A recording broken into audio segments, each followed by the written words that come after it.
Non uniform acceleration है तो 3 category में हम वहाँ पर केसेस देख सकते हैं। हम बात कर सकते हैं जब एक्सेलरेशन टाइम का फंक्शन हो, जब एक्सेलरेशन वेलोसिटी पर डिपेंड करता और जब एक्सेलरेशन पोजीशन पर डिपेंड करता। और आज हम एक एग्जांपल के साथ समझने वाले हैं कि जब एक्सेलरेशन वेलोसिटी पर डिपेंड करेगा तो आप कैसे क्वेश्चन को सॉल्व करेंगे। तो यहाँ पर हम पहले भी डिस्कस कर चुके हैं कि अगर acceleration is function of velocity, okay, हम यहाँ पर देख रहे हैं व्हेन, आप लिख सकते हैं special topic, when acceleration is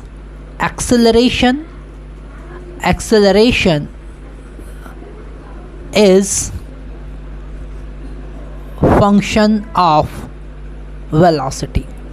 जब एक्सेलरेशन वेलोसिटी का फंक्शन है तब 2 केस पॉसिबल है। या तो आपको यहाँ पर टाइम के बारे में कुछ फाइंड करना है या फिर पोजीशन के बारे में कुछ फाइंड करना है, या तो कोई इन्फॉर्मेशन गिवन है या फाइंड करना है।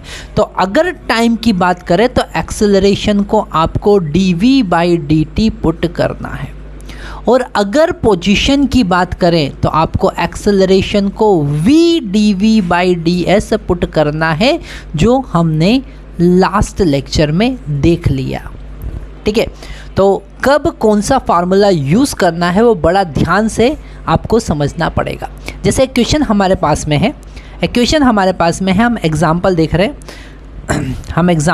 हैं, एक जिसमें हमारे पास रिवर है। ओके, ये कोई रिवर है और इसमें कोई बोट हम देख रहे हैं। इस बोट में कोई टरबाइन की हेल्प से एक मशीन, एक इंजन लगा हुआ है, और इंजन के कारण इसका वेलोसिटी यूनिफॉर्म है, मान लेते हैं v0।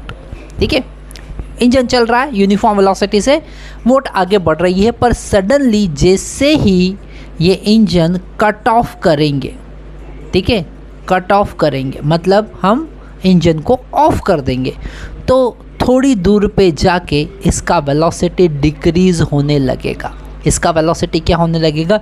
डिक्रीज़ होने लगेगा। तो पीछे की तरफ एक रिटार्डेशन होगा, और क्वेश्चन में गिवन है कि वो रिटार्डेशन माइनस kv³ है।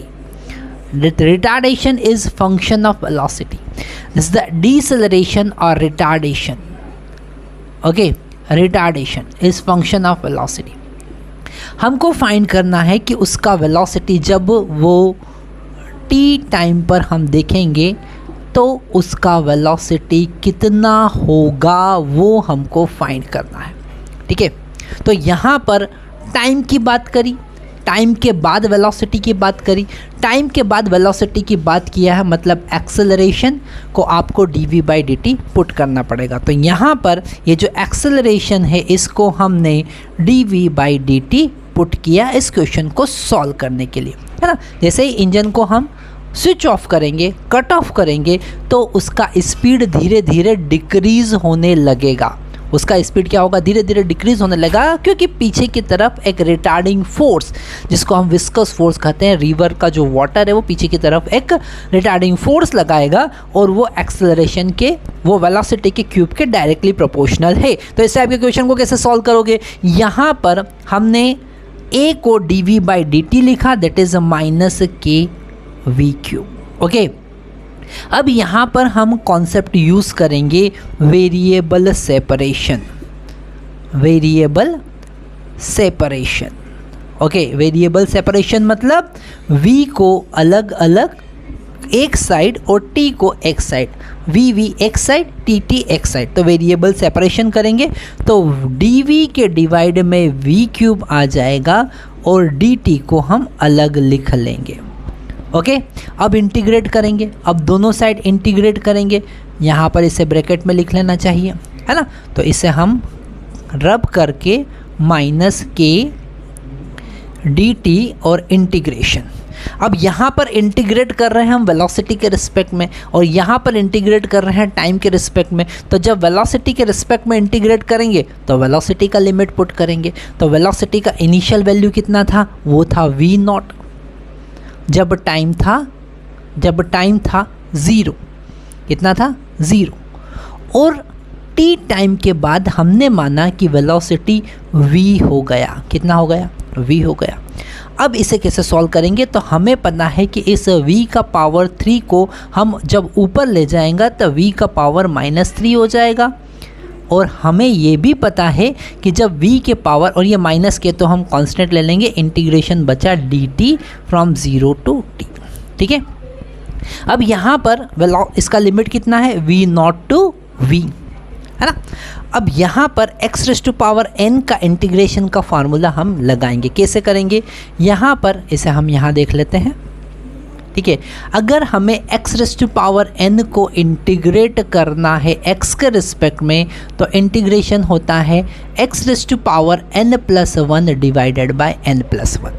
ठीक है, और अगर ये फाइनाइट इंटीग्रेशन है तो हम c का वैल्यू नहीं यूज़ करेंगे, और हम फाइनाइट इंटीग्रेशन ही कर रहे हैं, डेफिनेट इंटीग्रेशन ही हम कर रहे हैं। तो यहाँ पर अब x के रिस्पेक्ट में नहीं, v के रिस्पेक्ट में इंटीग्रेट कर रहे हैं, तो यहाँ पर n का वैल्यू कितना है? -3।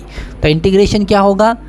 -3 + 1 डिवाइडेड बाय -3 + 1, और लिमिट हो जाएगा v0 से v, और इधर क्या होगा? k, और जब यहाँ पर 1 है और 1 का इंटीग्रेशन कितना होगा? खुद t, क्योंकि t के रिस्पेक्ट में कर रहे हैं तो t, और लिमिट हम पुट कर देंगे 0 टू t। ठीक है, इसे आगे सॉल्व करेंगे तो यहाँ पर -3 + 1 कितना हो जाएगा? -2 डिवाइडेड बाय -2। ओके, और लिमिट हो जाएगा v0 से v is equal to -k, और लिमिट होगा t -0, upper limit minus lower limit. ठीक है, अगर यहाँ इंटीग्रेशन में आपको प्रॉब्लम आ रहा है तो आपको हमारा वीडियो इंटीग्रेशन पे जो स्पेशल वीडियो हम बनाएंगे वो ज़रूर देखना है। तो ये इंटीग्रेशन के सारे कॉन्सेप्ट आपके कवर होंगे। क्या होता है डेफिनेट इंटीग्रेशन, क्या होता है इनडेफिनेट इंटीग्रेशन, वो सब कुछ हम एक्सप्लेन करने वाले हैं। और इंटीग्रेशन की एप्लीकेशंस क्या क्या है जो हम यहाँ देख रहे हैं वो भी सारी उसमें इंक्लूड होगी। इसे हम, ये माइनस साइन जो है इसे हम कैंसिल कर सकते हैं। लेफ्ट हैंड साइड का माइनस और राइट हैंड साइड का माइनस कैंसिल हो जाएगा। अब हम इसे लिख सकते हैं, इसे 2 का इधर मल्टीप्लाई करेंगे हम, जब ये v⁻² की बात करेंगे तो ये डिनोमिनेटर में होकर प्लस हो जाएगा। ठीक है, और लिमिट पुट करना है v0 से v is equal to kt, और 2 भी बचा तो 2 का मल्टीप्लाई कर दिया। अब अपर लिमिट पुट करेंगे तो यहाँ पर v की जगह v को रिप्लेस कर देंगे, और लोअर लिमिट पुट करेंगे तो v को रिप्लेस कर देंगे v0 से। ये लिमिट पुट हो गया इज़ इक्वल टू 2kt। हमको फाइंड करना है वेलोसिटी। क्या फाइंड करना है? वेलोसिटी। तो इस एक्सप्रेशन से हम अब वेलोसिटी फाइंड करेंगे। वेलोसिटी फाइंड कैसे करेंगे? इसको हम अपोजिट साइड लेके जाएंगे तो v² is equal to 2kt + 1/v0² हो जाएगा। ठीक है, यहाँ पर v का वैल्यू कैलकुलेट करने के लिए हम और इसको सिंप्लीफाई करेंगे, है ना। तो सिंप्लीफाई हम यहाँ पर कर लेते हैं, वीडियो पॉज करते हैं, थोड़ा स्पेस बना लेते हैं।